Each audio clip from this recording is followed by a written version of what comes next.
All right, Lou, we're rolling. Hold up, I want to sit right here. Head coach in the house, dude. Let's do it. What? We got the head coach here for Move, Lift, Live. No, bro, quédate. I Like wanna in the be middle, here. in the middle. Man, I feel like I look No, stronger here. dude, you No. look small because I look bigger because I'm in front. You need to be right there. Alright, this is my back side now. What up? Oh, God, you're such a pretty boy, dude. You too, baby. Wow. Okay, Yo, hit me. you're 22 years old, is that correct? I'm 22 years old. That How is the very correct. hell are you a head coach of a CrossFit gym? Man, it's been a journey. Let's say that's the least. To answer that question straightforward, I got here because I put that in my mind when I first started coaching CrossFit back in Swampscott, Massachusetts. I've always said I want to take the role. I want to be the head of a gym one day. And I learned from the very beginning, from my shadowing days to not being able to say anything to a class, all the way until here right now. I put it in my mind, and every single day I said I'm going to get a little better just to be exactly where I wanted to be. Amazing. And it's here in Miami. So you were in Swampscott. How old were you when you started coaching? Or CrossFit? I don't know, whichever one. It was like 18. Okay, 18? so 4 years now, Yeah. and you started coaching at a local box. Hold on, where? Like, did you just say, "Oh, I want to be a head coach one day" because you saw the head coach there doing a good job, or like, did you notice that people started like coming after you for advice, and like maybe you were a good athlete, and then they were like, no, you're the guy, and then that's when it had, like, where did that like strike match that you were like, Ooh. I want to be a head coach?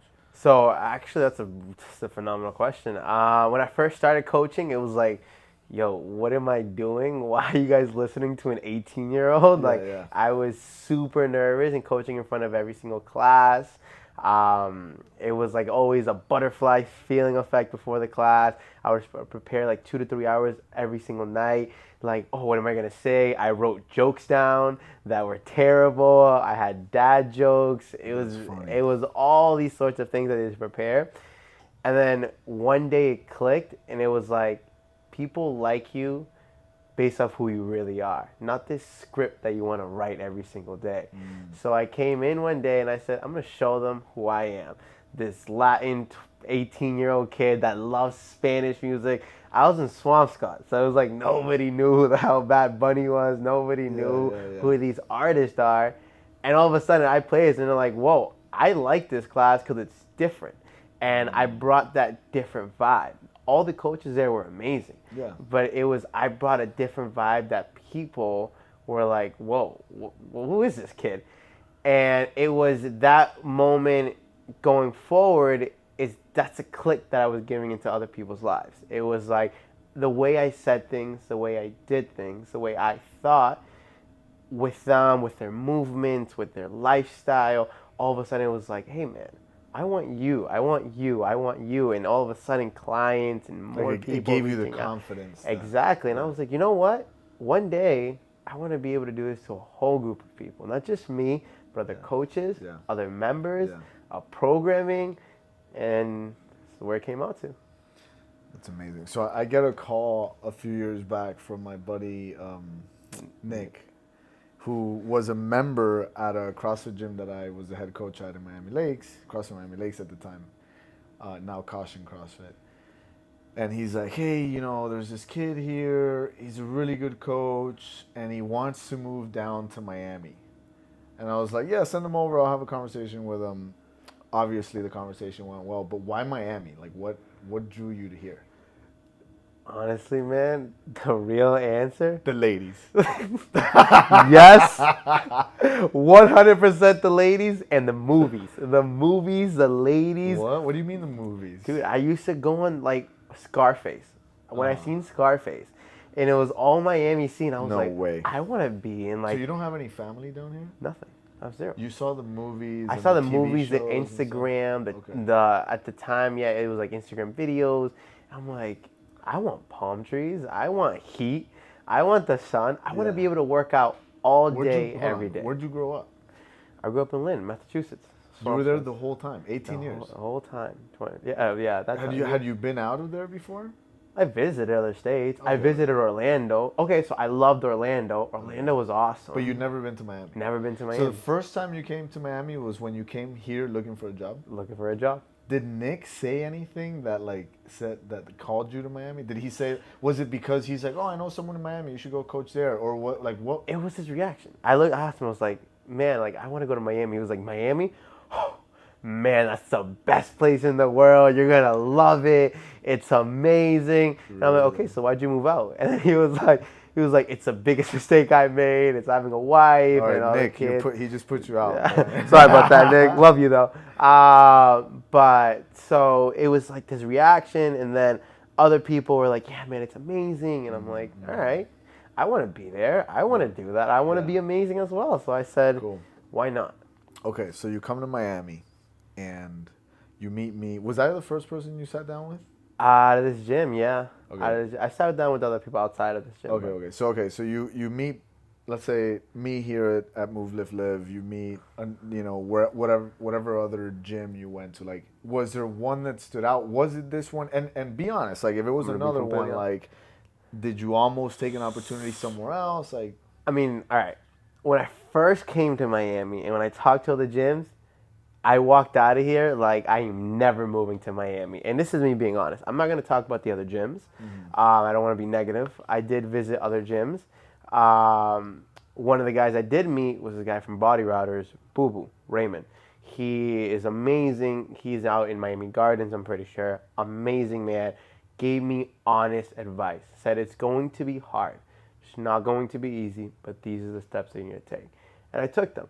Now, even with that, I was like, this probably isn't the place for me. You were, I think, the last person I met. And I will be straight up honest with you because I love you. But I absolutely hated you when I first met you. No. When I first met you, I was like, this guy just told me to look at the ceiling, the sky, and said, this could all be yours. This is your opportunity. This is amazing here. And I walked out like, I don't know what kind of Miami drug he was on, but I am never coming here. I went home and I said, there is no shot that I'm going to Miami. And that's where the whole journey started. And the first time I came and met you, I said, no, it's not going to happen. And then a couple months passed, and then you posted the Instagram story of the part-time job. Yeah. Okay, hold on. Before you get there. Okay, so what you're saying is Boo Boo, which also worked for me at one point. Amazing dude. I love that his gym's doing great. He told you it's gonna be tough. Yeah. It's not gonna be easy, and I agree. Like being a strength and conditioning coach, specifically a CrossFit coach, period, doesn't make you very much money unless you take the private training route, or you collaborate, you go online, you make a brand for yourself. So then you come here, and I like sell you the dream. I'm like, Brickle, look at the skyscrapers. Like those people can be working with you, right? And I'll be honest. Like I wasn't on any drugs, but I was high on life. I usually am. Like I love where I am in my career right now, and I remember like seeing you, and I'm like, damn. I remember being what it was like being 18, you know, and having an opportunity. And like for you, I was just really excited because that was a huge step. Like just to be able to say, this might be a thing. This is an idea. Let me take a shot and just see what's out there. Like you came out here by yourself. I don't even know where you stayed. Like, were you in a car? Like, where did you stay? Dude? When I first moved down here? No. When you came to visit.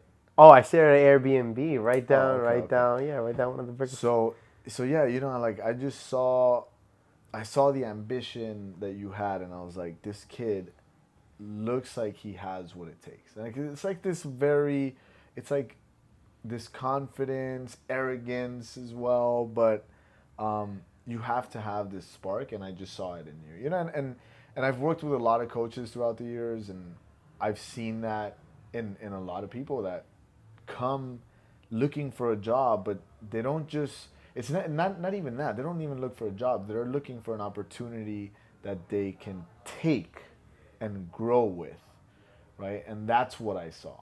And I've seen it before, and every time that I've seen it before, I was like, hell yeah, you're gonna go all the way, right? And that's why I spoke to you in that way. You know, if you would have been like some shy kid who like took forever to get here, who talked to me months ago, no, dude, like you spoke to me like a week before coming down. You were like, hey, listen, or maybe even like a few weeks before coming down, but you were like, I'm gonna be there on this date. Yeah. Expect me. I'm gonna drop in, make time for me. Let's have a conversation.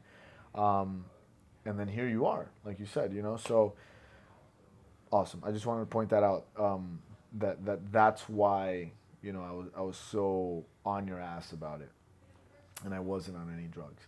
So you go back home. You were kind of the dream was kind of shattered. You're like, no, this isn't something that I'm going to move forward with.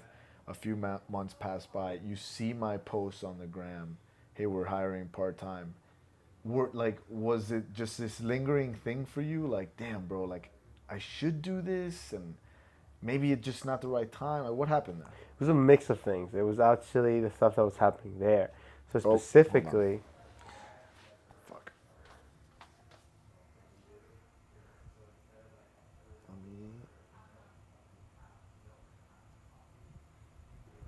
Okay, go for it. Specifically. So, okay. yeah, tell me. So specifically, some of the things that were happening there was, so I said no. I said my mind was made up. But the thing is, the thought of moving here never left. And I've always wanted to make a big choice like this, but it always was in the back of my head. Then it was as simple as one day I was driving home. I finished up the 6:30 p.m. sweat class at my old gym, and it's about 8 p.m. The roads are icy. It was an icy night going back home. Wow. And going back home, I had to take a route that was up a hill and down. So once you go down a hill, you go right into, like, I would say, the highway. So it's like down a highway, and it's black ice everywhere. Anyways, I go up, come down, my car loses control. And notice, I was driving slower than the speed limit. It was 20 miles. I was driving maybe 8 or 10. My car, regardless, lost control. I lost control. I started spinning. My car hit one of the curbs. And thankfully, I stopped right before the highway. And at that moment, I said, fuck, man. You know where this doesn't happen? This doesn't happen in Miami. So then I drove home, and I'm pissed. Now my car needs to get fixed. It's about $700 worth, and I got to pay for it out of pocket. Yeah. So now I'm annoyed. My car's messed up, whatever. I go to sleep, and it was a constant night. Everything felt the same. Yeah. Clients, the gym schedule, my family. Yeah. And so the next day I woke up, I had a workout in my garage gym. Finished the workout. I did terrible in that workout. Terrible, terrible, terrible. And I said, you know what? I'm super annoyed. So I sat down on this bench. It's cold. At that time, it was obviously still the winter because of the ice. It was like 20, 30 degrees. Mm-hmm. My garage, you need to warm up for 15 minutes before going inside. Terrible. So I go inside. I sit down. And after the workout, I'm like fuming everywhere. I go on my phone. And boom, I see your story, and I'm like, no cold, no car slipping on ice. It's not the same thing. It's hot as hell. Palm trees, girls, everything I could probably see. This is the place I'm going to. Love it. And that's where I seen your story, and I think you posted it was like 12 minutes ago, and I think I replied right then and there. Wow. And you did everything else after. Cool. So I'm gonna fast track through everything that came after that and try to get us closer to where we are right now. So you make the move, you move in with Troy, you live with Troy for what, 6 months? 4 months. 4 months, I'm pretty sure. 4 months. Then you find yourself this little efficiency, which I've been to, and it's very quaint. And you're doing the thing, which, my guy, like, I think you must have been here within the 4 months of living with Troy. You already had private clients, you had a set schedule, you were saving money, you were coming up with ideas on how to bring your car down, you already mentioned, I think within the first few months, you're like, I want to be the head coach here. You were establishing really strong relationships with not only the coaches but with the members, and then you move out by yourself. And I'm here like, this kid is, what were you, 21 at the time, right? 21, took the risk, left home, left his parents, left a good opportunity because you were pretty set up over there to be a head coach there and be maybe even a potential business owner. And you leave and you're just doing the thing. And I'm like, wow. Like, I was just in awe and admiration of it. And you do the thing, fast forward, you get the opportunity to become head coach. What have been the biggest struggles since that happened? Since I became the head coach, the biggest struggle is it's, once you make it, it's like, you wish you just crossed the red line. It's like, I'm the head coach. That's it. I made it. Mom, done. We can go home now. Yeah. But that's where everything started. It's like, okay, it was the real test came in. And what do I mean by that? I mean, specifically, it was you don't come in on your own and do your own thing and leave anymore. It's not. Everything you do now is portrayed as the head coach. So it's the way you carry yourself, the way you talk to people, the way your staff is, the way the programming is.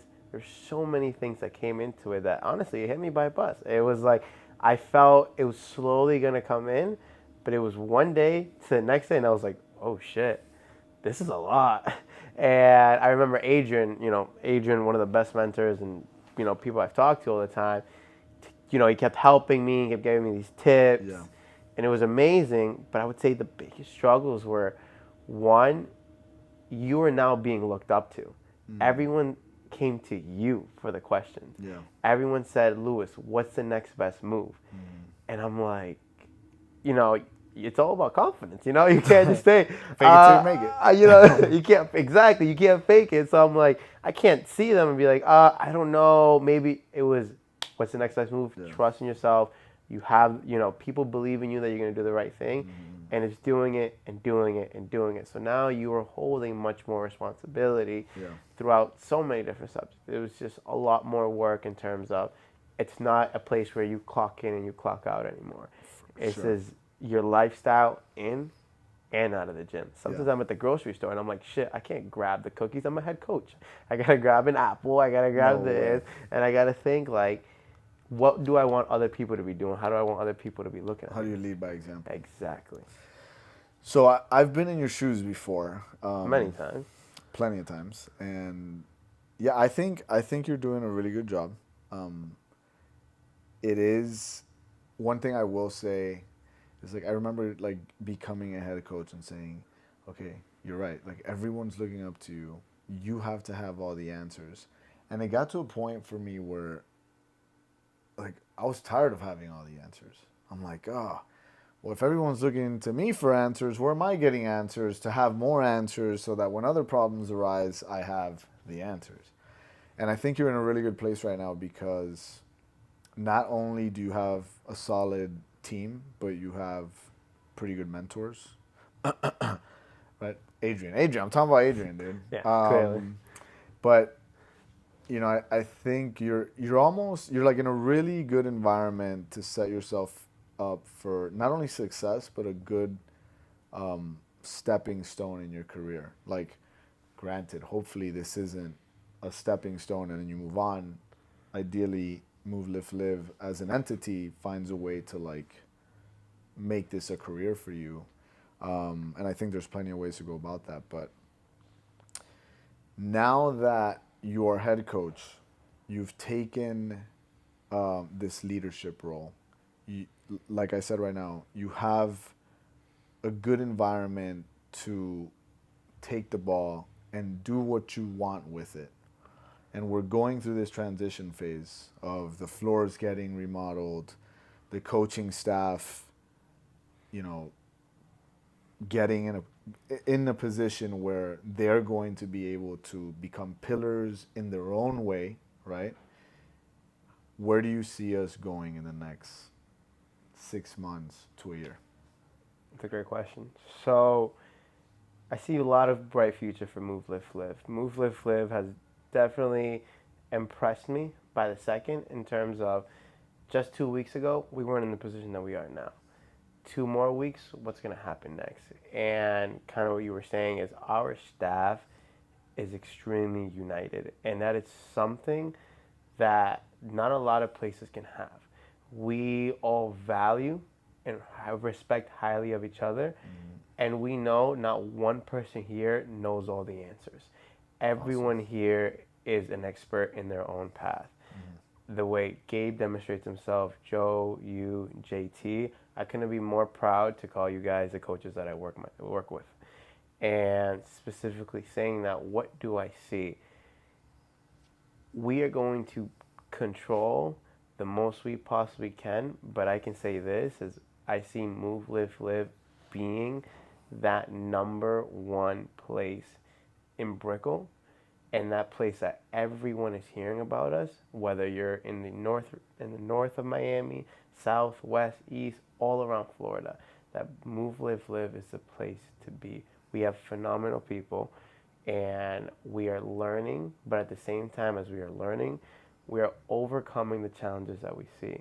I see our classes coming more than 25 to 30 people a class, where we can all be united the same way we were before. We made things work, and that was something that I always valued about this gym, is we made things work with very little we had. We did have a messed up floor. We did have things that didn't work. We had leaks on the roof. We had times where we had to shut down. We live in Miami weather at the same time. There's floods all the time. We got our asses handed to us, and I haven't even been here since it started. Yeah. And no matter what, Move, Live, Live still brings in the people, still brings in the community, still brings in the best of the best. So what does that mean 6 months from now?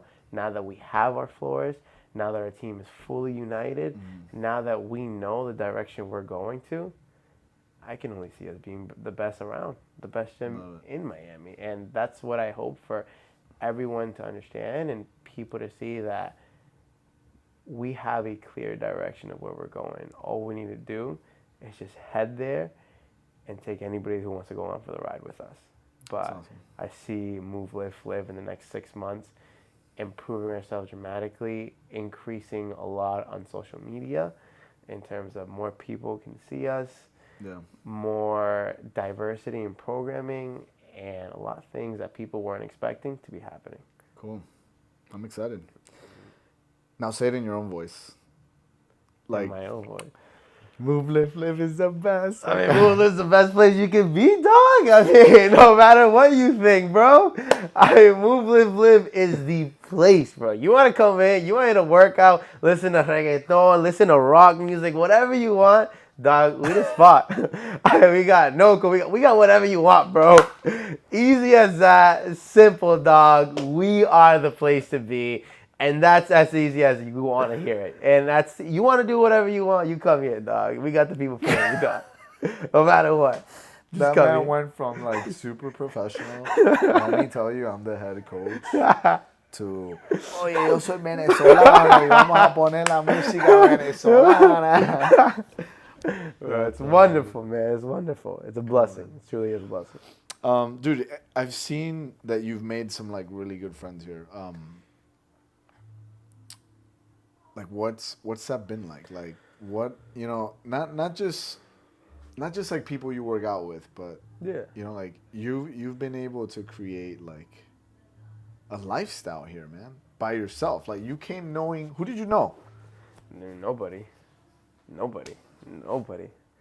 I had no idea who anybody was. The only person I knew was Troy because I was living with the man. Other than that, I knew And now? And now it's like, it feels great to be walking down Brickell. Hey, what's up? Hey, what's up? You know, it's like, hey, yeah, you know, and it's like, it's cool. Yeah, man, the friendships that I grow now are, you know, they mean everything to me. Just like 2 weeks ago, I was invited to my first wedding ever by a guy that I met less than a year ago, and that was amazing. The friends that I made taught me a lot, in the sense that there's so many things that people offer, you know, and it's like, you think you know it all. You think, you know, I'm Lewis, I'm this guy that likes to CrossFit and likes to do this and likes to do that. Nobody's going to change me. Then you meet those group of people and you feel super comfortable. Then you meet another group of people And you may feel super comfortable around them, but it's different. And you learn these things from people, these valuable lessons, these experiences that everybody, grows up a little bit different. And you learn more from these people, and you're like, dude, I respect that, man. I love that. Let's hang out. And you start going out with them, and, they push you in your own limit, and you push them in their limit. And, man, and you do that with so many people, and the people here are inviting as hell. Man, I am telling you, when I was in Swampscott, I had zero friends, no friends. I had one buddy, but he was in the academy, so I seen him maybe once every 3 weeks. But other than that, it's just me and my dog. Man, I hope you don't have friends back there that are watching this that are like, this motherfucker. Like, yo, really, dog? Damn, dog. I thought I was a friend. But I just want to bring this up because you touched on it a little bit earlier. You said that when you were in Swampscott, there was something different about you, and you were spending all this time like writing scripts, and you're like, okay, this is the thing that I have to do. But then you went out there and you're like, nah, screw that. I'm just gonna be me. And I just want to share this because it's kind of going in line with what you're saying. But they say that what you do and who you are two different things, right? And what's so cool about you, man, is that you've been able to bring who you are into what you do. And it's not that what you do defines who you are. It's just that you do such a good job at balancing both of them when you're doing the thing you do, which is you're a CrossFit coach, you're the head coach here, but you're always yourself, right? You come in, you're saying hi to everyone, you're dabbing people up, you see people on the street, you're genuine, you're charismatic, you care, like you spend time with people. And I'll say this, like that's something, excuse me, that's something difficult for me because I've been doing it for such a long time that sometimes I'm like, I try to be a little bit more conservative with how I share my time and my energy. And you're just young and so open to the idea of this opportunity and this role that it's really nice to see like how you've been able to make it almost a seamless transition. Like you've put in the work and the effort and the time and energy to get to where you are, but it really, like, if I just stood here and just watched it, I'm like, oh, this path was like easy for him, and it wasn't. But it's because you carried yourself that way and just said, hey, this is who I am. And I guarantee you, dude, that in the next 6 months to a year, like, you're not even going to be able to recognize the person that you'll be in 6 months to a year, because you're right. Like, I'm very excited for what the next 6 months to a year are going to look like here, because it's going to be very different. Not that, oh, we couldn't do this before, but the vision and direction that we've built as a team for our members is going to be a powerful one. I agree. And I'm excited for everyone, especially you. Thanks, man. Right back at you. All right, dude, we're going to do this again. We're going to do this more often. I mean, dude, whenever you want. I'm always here. Always available for you. We do, dude. Especially for you. Este tipo. ¿Cómo me quiere? I love you, bro. Good Love stuff. you too, dog. Woo! My dog. How's that, dude?